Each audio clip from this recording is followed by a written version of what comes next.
kanyang mga kababayan nyo sa Baguio, si Mayor Benji Magalong.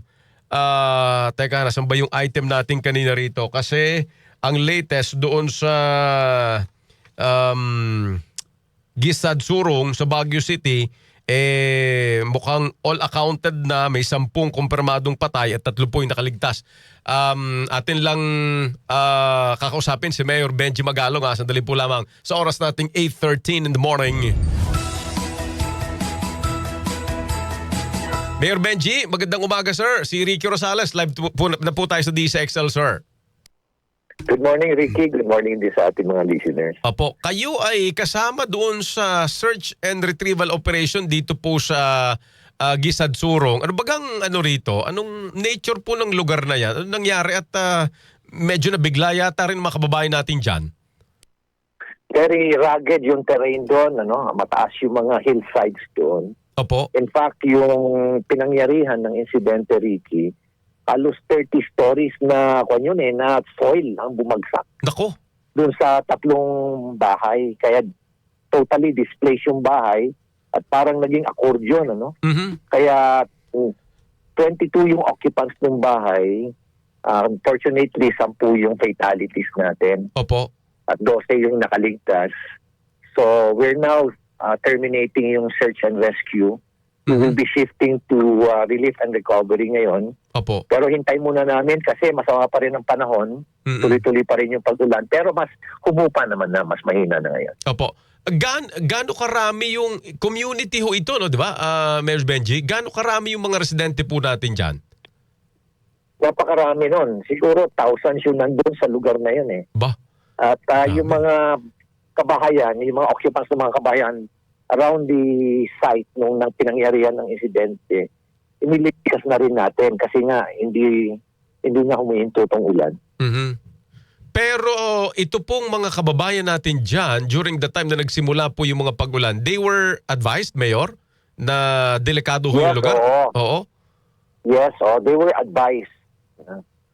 Properly advised. In fact, mismo yung mother nung isang biktima, na 4-year-old, siya mismo nagsabi sa akin na, Mayor, actually, sinabihan talaga kami na lumikas na. Opo. Yung mga anak ko nga, sinabihan din ako na mag-evacuate na tayo, mami.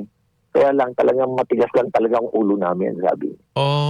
Naku po, the usual na ayaw umalis ng kanilang...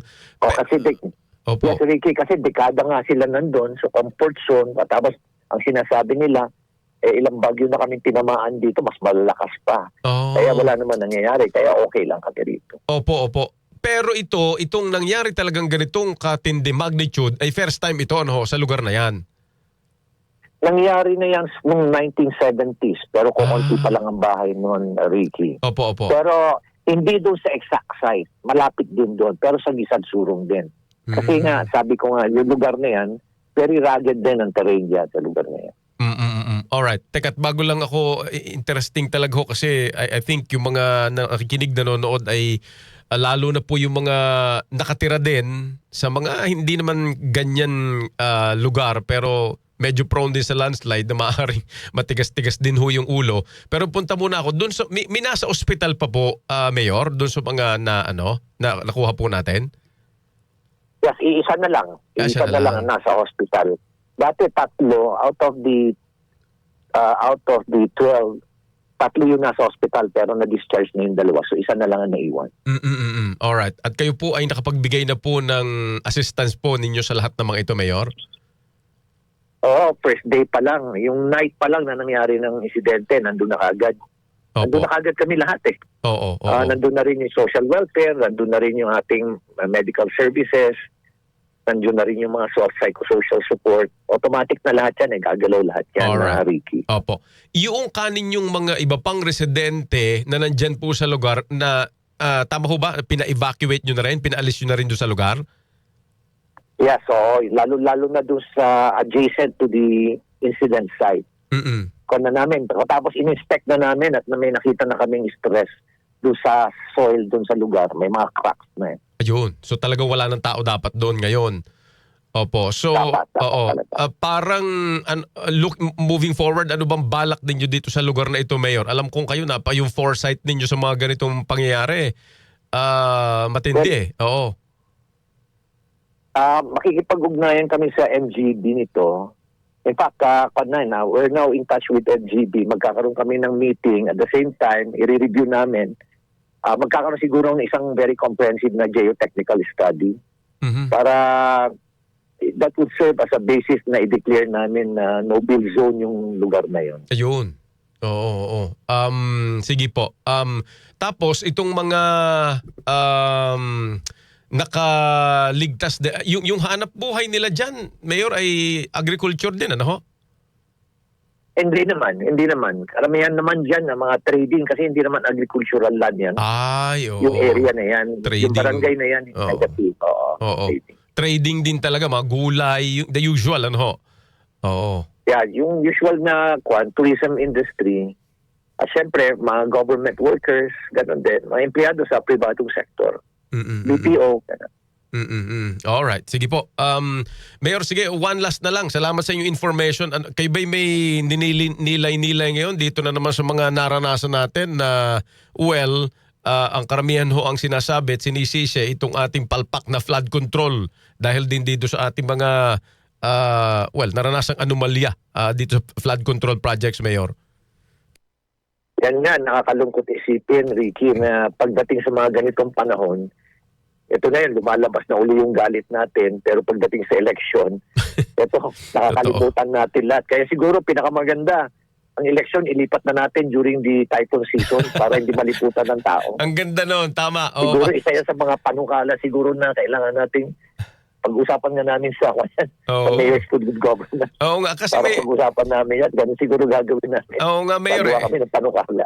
Opo, kasi sa totoo lang, medyo inaano natin to, gino-joke natin ito kasi I distinctly remember nung last year pa ito, nung ito'y binuksan sa mata ng publiko ng Pangulo, ngayon, parang Mayor sa akin ganun eh, parang ano ba nangyari na? Na ibig sabihin habang yes, talaga naman kailangan nating i-account yung mga dapat nating papanagutin.